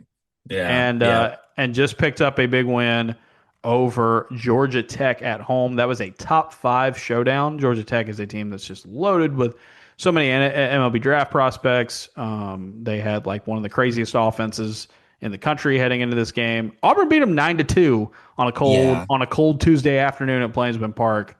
How about Yeah, it's that? sold out. Yeah, it was more on the sellout stuff in a minute because I've crunched some numbers that I've wanted to tweet, but I feel like this would be a good platform to share them. So we'll get to those in a second. But on that offense, um, not just the best offense in college baseball so far this year. This is from Georgia Tech's game notes that blew my mind yesterday. The Yellow Jackets enter this week as the best offense in the country and the best offense in modern college baseball history. In 16 seasons of the BB Core era, I'm more of a baseball analytics guy than I am a basketball analytics guy. Admittedly, I still haven't figured out what BB Core is. I'll get there someday, It's something but about the bat, right? I think so. Something But about the bat technology. But that's 16 years. And through the first 5 weeks of a college baseball season, the last 16 years, this Georgia Tech team has produced the best batting average of any team, 393. Also recorded the most hits, 280, the highest on base percentage, 511, and they've also scored the most runs, 254 of any Power Four team through 4 weeks in the BB Core era. And Auburn trotted out. Now, granted, like the semantics here are a little misleading. They trotted out their midweek starter, who has been their midweek starter all year, Andreas Alvarez, and he goes out there and not only like pitches 5 innings and records a career high 10 strikeouts, does it after like a weird, like not a weirdly shaky. He's honestly started off shaky a lot this year and like settled. I was talking to Brian Matthews about it in the press box. It almost seems like he's better when he's pitching from the stretch. He's got a really good pickoff move for a right-handed guy over to first, and he just seems comfortable in that. But yeah, I got tagged for a leadoff walk, gave up a run through 30 pitches, and I think his day ended up with like 94 pitches or something like that. But at a certain point through the next 2 innings, like he hadn't even touched another 30 pitches. And just to see what Auburn got, not only from him, from Christian Chatterton in I think a couple innings of relief, and then it was LJ Cormier, a true freshman, closed it out and shoved and shut the door. Like, I just what this pitching staff brings, considering what you did against Georgia Tech, I've just been I figured Auburn was going to be good this year. I didn't see them being one of the wagons of college baseball this year. And the way it's shaping up right now, like that could very well be the case. Yeah, it's a special team getting off to a really hot start for sure. And that's the thing about it. I'm just like looking at the numbers right now. I There's two that really stand out to me. Number one, all right, well, the pitching staff. We're like, I remember doing the preview and it's like, let's see if Auburn can put together a really good pitching staff because this offense should be pretty good. Well, their four starting pitchers this season all have an ERA of under 3. One of them has a .93 ERA, and Jake Marciano. This doesn't seem real, man. Jake Marciano has 42 strikeouts and 2 walks. How? It's like, Yeah, no, I think he gave up his first walk in I think it was the UAB midweek heading into the Missouri series. He gave up his first walk, and it was like, or no, none. no, no. Who did they play in that series? Winthrop. It was Winthrop. He Yeah, gave up his first walk, and it was yeah, just like, dude. Okay, what? listen. Let's chat here about this pitching staff because Marciano's got a 9.93 ERA. He's got a 21-1 strikeout to walk ratio, and batters are only hitting 143 against him. Insane. Just insane kind of numbers. Yeah. Everybody who starts for Auburn has an opposing batting average of less than 200. Yep. Unbelievable. Like I don't want to say where the heck this came from because these guys are good players and have been, but like there's also some of this Adam there it's just like wow, like this is some real magic from a group that we thought could be good, but like this is like elite stuff to start the Here's year. what I here's what I will say. I think this is a theme for kind of I mean, even football and basketball in their own ways, but I think that we're seeing something this day and age in college sports that like this is becoming an even more highly valued currency just because it's not as guaranteed anymore as it used to be. But experience is good. Familiar experience. I think we're reaching a point where that's invaluable. And Jake Marciano, Virginia Tech transfer, he's in his first year. Having him come out and be your Friday starter and being that nails, that's electric. Twist my arm. Like you're not going to say no to that. But Jackson Sanders behind him is a sophomore, went to Valley, was the Opelika Auburn News All Area, All Region Pitcher of the Year a couple years ago. Believe that was my last baseball All Area feature with them. But then behind him is Alex Petrovic, who is another kid who's not local, but has been in the program now as a junior and has had some health struggles. But like last year, he was kind of their de facto midweek guy until he was dealing with some health troubles. And you've got two homegrown guys in there and they're doing as well as they are. And the thing that's interesting to me about like this staff and kind of the prevailing message was early in the year, Butch Thompson was talking about strike percentage. And, he was talking about that heading into last year, too. I think that's something they've leaned into very heavily since Everett Teaford became the pitching coach. And for those who don't know of Teef, he was the head of pitching development for the White Sox organization before he took the Auburn job, basically oversaw their entire minor league system. Very analytics heavy guy. But I was talking to a friend of mine early in the year who works in analytics for a major league franchise. And we were just talking about this staff. We're both college baseball guys. We were both on Cape together. And like, he told me that he was like, usually, like, when pitching staffs try to hang their hat on strike percentage, it's kind of fluky because it usually just means that they don't have guys with secondary pitches that they can trust. But at the end of the day, like, whether it's Marciano, Jackson Sanders, I mean, he's not a primarily like fastball guy. He's got this, I think it's technically more of a slider, but it sweeps like crazy. Andreas Alvarez is another guy that like when his breaking ball is landing, it's electric stuff. But like they've really built this out of just throw strikes, put the ball in the zone, and yeah, it's same platitudes that Butch Thompson's always thrown out. Try to get soft contact. They've never really been like we need to be striking guys out at a high clip, but like it's every time Jake Marciano talks about his start, he talks about throwing strikes. And like he talked to his preseason and he was like, it really is that simple. He was like, if you put the ball in the zone, he's like, obviously, you can't like hang a changeup or throw a fastball right down the middle. But like if you're putting the ball in the zone, like you might get burned every once in a while, but like more often than not, like you're just gonna put it in play and get an out if you don't get a strikeout. And so like I just have been very impressed. Like Hmm. it's the trappings of how this has all come to be, the locality of it, the experience of it. Because I mean, that's the other thing too. Big picture, Auburn baseball pitching. Even before my time here, like just what I've heard about is pre 2022 and that staff. Like I know there was a point where it seemed like maybe Tim Hudson was even on his way out, just because the pitching hadn't been what they needed it to be. And then 2022 comes around and it's electric. Tim Hudson steps down and Darren Schoenrock comes in for a year and it was shaky. It ended on a higher note. And then you hire Teaford and it was not great his first year. It was, I think it's fair to say it was not good. It was bad. And last year, you had some guys and some pieces, Sam Dutton above all else. But, 3 years in now, you've got one of the deepest staffs in the country. Because I mean, the guy who was gonna be your ace, Griffin Graves, still hasn't pitched an inning this year.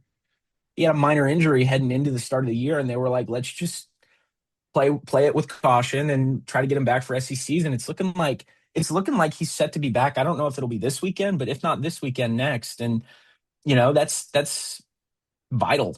So no, I've just been very impressed with like not only the results, but just how it's all come to be too. Yeah, and the other thing I'm looking at the stats so far. Um, you've got a bullpen where I'm counting it up right now. It's like five guys who are averaging more than a strikeout an inning. You've Mhm.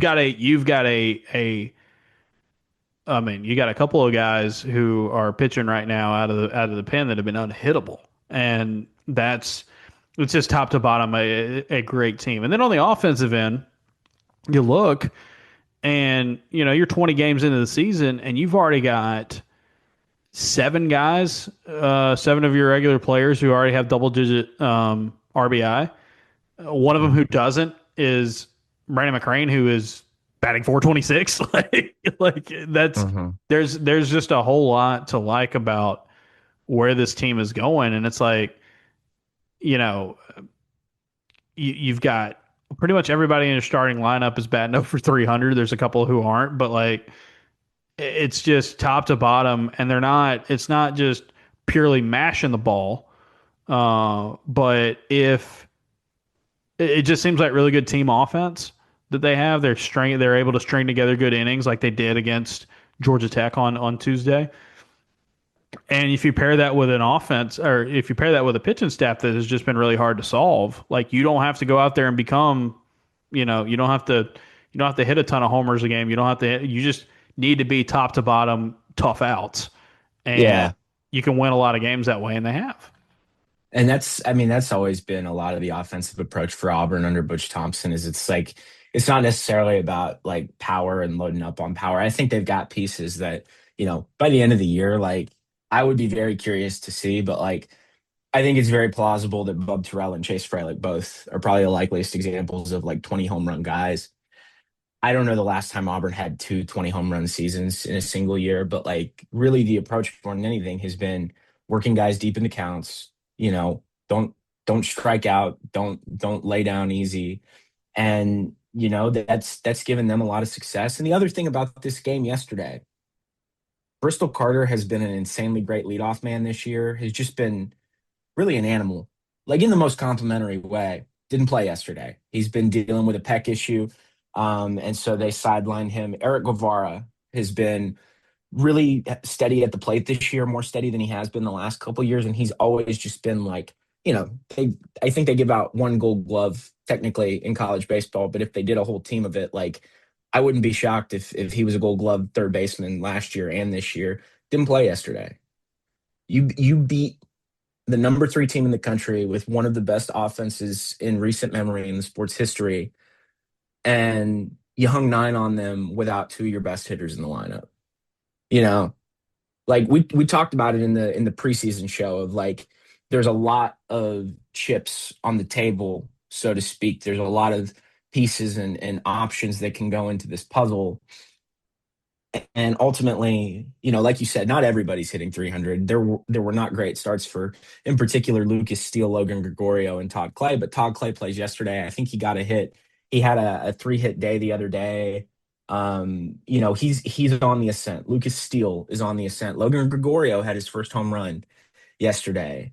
And like, if you can get those pieces clicking to a point where like they're dependable enough that like they may not play every day, but you can bring them off the bench in a pinch and like they'll work out for you in that lineup. Like, there's just no telling. Yeah. Yeah. And I think one of the other interesting things about this team is that it's a little slow out of the gates. You have to win a couple of nail biters against Youngstown State opening weekend. You get blanked by Cincinnati. And then you go to the big tournament out in Texas and say, all right, well, let's go win it. And then come back and, you lose a Friday night game to Nebraska, but then you pound them the next two nights to win or days to win the series. And then since then, you've just kind of been on cruise control for the most part.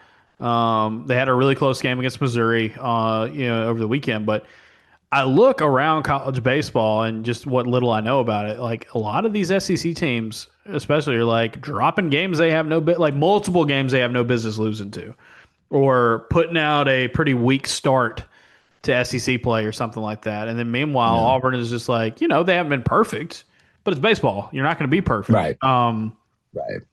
They've been able to bounce back from the slow start and some of the negative games they've had. They've been able to quickly bounce back. And now here you are. You beat Georgia Tech at home, and you have number two Texas coming in this weekend. A Texas team that just lost a midweek game, against a team that was nowhere near Georgia Tech's caliber. It's midweeks, that doesn't kill you. But now you have a home opening weekend series in SEC play, and it is as big as it gets. And Yeah. it's a really impressive spot to be in if you're Auburn, Yeah. because it could have very well easily been a lot of, in the slow start and some of that, a lot of hype. Maybe it's too early. Is this team? But they figured it out and they've just played top to bottom really good baseball. It is not a star driven team. They have some stars. To me, though, it's not a really star driven team. It is everybody playing really good baseball and contributing their role on the offensive side and on the pitching side. And it's just that to me is what makes a really, really good, like, contending baseball team. And I know in Yeah. college, like, not everybody can be the LSU team from a couple years ago where they had Paul Skeens and Dylan Cruz, right? You can't always, but there have been plenty of teams, different style. But I think about when Tennessee won the College World Series a couple years ago.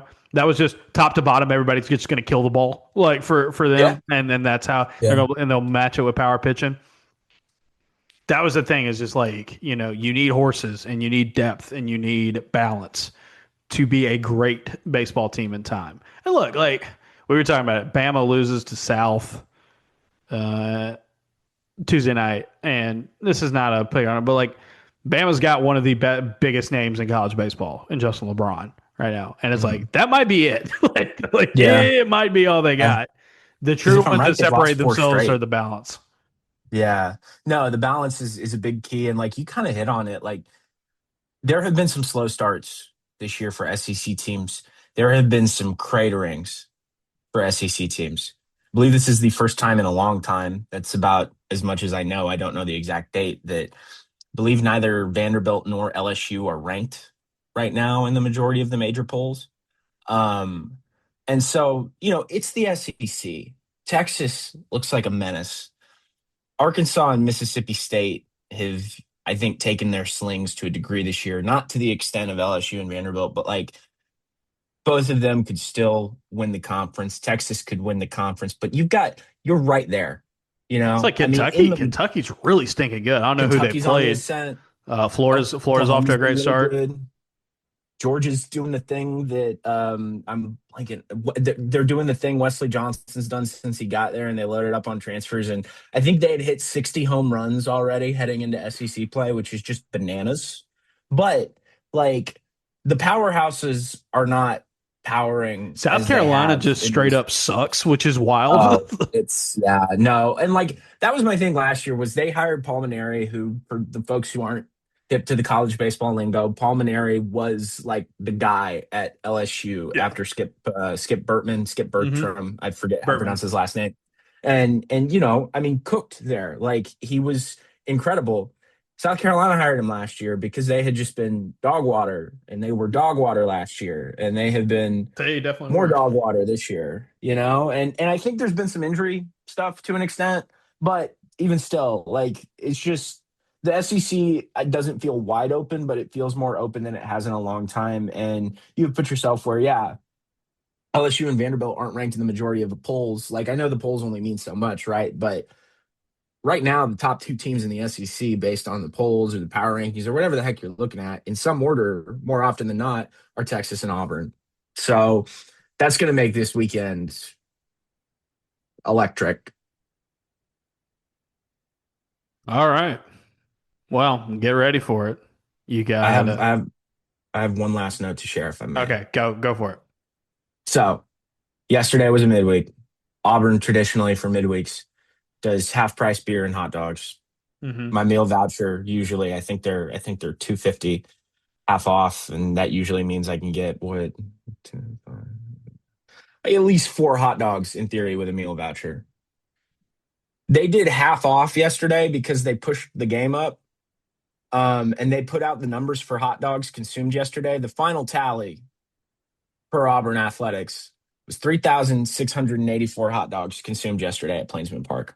And I did the math. If I ate one hot dog a day for the rest of my life, to get to that number, let's face it, like I would probably enter into some health complications before I reached it. A little more than 10 years to eat that many hot dogs. But if we were trying to approach this constructively and I had a hot dog for every meal, and I wouldn't call myself a massive gentleman, but I don't mind a healthy meal. So I would probably have two hot dogs a meal if I was making it a meal. So that's six hot dogs a day. If I did that for 1 year, I would only eat 2,190 hot dogs. Like that's insane. Like they were talking about it in the press box yesterday that literally some of the deputy ADs were having to help out at the concession stands because the lines were so long and people were just loading up. And I don't like So hot dogs. So like it's like to me that is baffling that you were like I could get four hot dogs on my meal voucher. I was like that I it would take me oh and I you were talking about like how it would take me a month to eat four hot dogs. like yeah, like and that's the smart choice. I think the most I've ever done on those is like three. Because at that point you get to the third one and you're like, why the hell did I do this? Pardon my French. But no, I just wanted to share that because love a half price day oh and yeah. love a hot dog number. But no, that's a lot of dogs. It's crazy. It's absolutely crazy. So yeah. Um well, Adam, thanks for joining us. Dan did not tag in, so disappointed some of you, I'm sure, but he's a busy man. I mean, it's not often that you're hanging out in Lawrence, Kansas, and you got a big game coming up against the Jayhawks. But appreciate you guys listening. Adam, tell the folks at home how they can listen and, or I guess not listen, read. They're listening now. How they can read everything you got going on at the Advertiser, because you were the only one who pulled off the trifecta yesterday. The true triple threat himself, Adam Cole. You covered spring football, baseball, and men's basketball. The only Auburn beat writer to hit all three of them yesterday. Yeah, if you're scared to approach me in public, I get it. I'll say that. But no, yeah, if you do want to listen, obviously listen here. I love popping in here. I'll never turn it down. But if you do want to listen in your local, ESPN Oh yeah. 1067, The Drive with Bill Cameron and Dan Peck on Wednesdays at 5 p.m. You can hear my voice for an hour on the airwaves. But if you're looking to read our stuff, head to montgomeryadvertiser.com. It's pretty simple. Just click sports at the top and click Auburn in the drop down, and you'll have everything you need. And if you're looking for me on social media, whether that's Twitter or TikTok, just search Cole Reporter. That's my last name, Cole, and the word reporter, and you'll find me wherever you're looking for me. Yeah, we will be back sometime in the next few days, depending on Dan's schedule, what we're going on. But as I said, if you're not subscribed to the Observer, it's a great time to do it. $40 or $4 per month. So $40 for a full year, your first year. It's a good time to jump on board because you'll have the rest of the NIT run. You will have all of spring football, and if you do the full year, you get pretty much everything. From here moving forward, and then everything gets sent straight to your email inbox, whether it is a newsletter or a podcast, so you can read and listen whenever you want to without any paywalls or anything like that. So best way to get on board. So jump on it. We're going to run that from now until A-Day. We're just trying to get, we'll be very honest with you guys. We had some folks drop off during basketball's slump this season. It's understandable. It happens. It's natural. But with the excitement around Auburn football, we're just going to open the gates and try to make it as easy for y'all to get in as possible. So $4 a month or $40 for that full year. Go ahead and take advantage of that. Real quick, no, I'm not doing a bracket challenge this year. I just had so much going on, and with Auburn not in it, kind of takes a little bit of the life out of it from our contest. I don't think we did it the last time Auburn didn't make the tournament either. So just in case you were wondering, we're not gonna be going in that direction. But looking forward to watching some tournament games over these next couple of days. Got a big baseball weekend coming up. Got more football, and then Auburn basketball will be back again on Sunday. So appreciate that. Before we go, Adam, last thing. I don't know if I'm going to do a mailbag this week or not, but I was asked. Did you see my picture of the M&Ms the other night? Did you see that? What were the flavors? I did see Okay, that. so M&M's came out with like this limited edition line of, like, they call it like bake shop, and so they were all pastry inspired M&M's. There is a peanut butter cinnamon roll, which it's as weird as it sounds and kind of works. There was a lemon meringue one, which if you've ever had like the crunchy M&M's, with like the crispy M&M's, I think is officially Okay, what they so call it. they're Look at this. like, So it's like a white chocolate lemon crispy M&M. Very, very good. That was my favorite. The peanut butter cinnamon roll one was like very, it's good. It's different. You just kind of have to get used to it, like the different. And then the other one was a cherry chocolate cupcake, which was more of the fudge M&M with a little bit of cherry yeah. into it. So I was asked to rank them. I'm going to say lemon meringue pie was the clear number one. Peanut butter cinnamon roll number two, and then the cherry chocolate cupcake. I say all that to say this, Adam. Is there a is there a candy that you particularly love or miss that was like a limited edition thing, not like the standard like somebody Mm. did something Oh weird one man. time and you get it. Like, for example, one of the ones for me is that the run that they had where they had the smoothie flavored Skittles in like the orange pack was Okay. one of I my remember favorites. those. So Is there one that stands out to you? Like someday, I know the Oreo Reese's collab is going to be the thing that I will look back on fondly. Um, I but will tell you, like, outside of like straight up Oreos, I can do like an Oreo McFlurry or whatever, yeah, but like I can't you do don't it like the anywhere you don't else. like the weird ones. I can't for some reason. You Um, just you're a traditionalist. just yeah, just give it to me straight up. It's like, well, that's I was gonna use an analogy there, but that's it's not for a podcast. I'll tell you that one later. But no, it's kind of like yeah, just give me the Oreo. Give me the Yeah, Oreo. Throw it in some vanilla ice cream if you want. This is an incredible question because well, I do remember that one. Because here's my thing. yeah, When it comes to candy, my default love a Reese's. okay, Love a Reese's. But I can't think of a limited edition sort of thing yeah, that they've done. Can I give you a consolation answer? sure. You can probably still find them. I'm sure they still sell them. But my family, when I was in the seventh grade, I believe it was, we did this huge road trip. And my dad is from outside of the Cleveland area originally. So we flew up there. We went and saw my grandma and my aunt and uncle. And we drove up to Buffalo, saw Niagara Falls, drove down to Cooperstown, drove down to Gettysburg. And then our last stop on the way back to Cleveland for our flight back home was in Hershey, Pennsylvania. And so we went to Hershey Park and did all Yeah. that. And it was a lot of fun. I also left Hershey, Pennsylvania with 5 pound Reese's peanut butter cups. Technically, I believe it was two and a half pounders, but it was really kind of a conundrum because, for one, I was about to get on a plane in a matter of days. And so it's like, are you going to eat 5 pounds worth of chocolate and peanut butter? Probably not.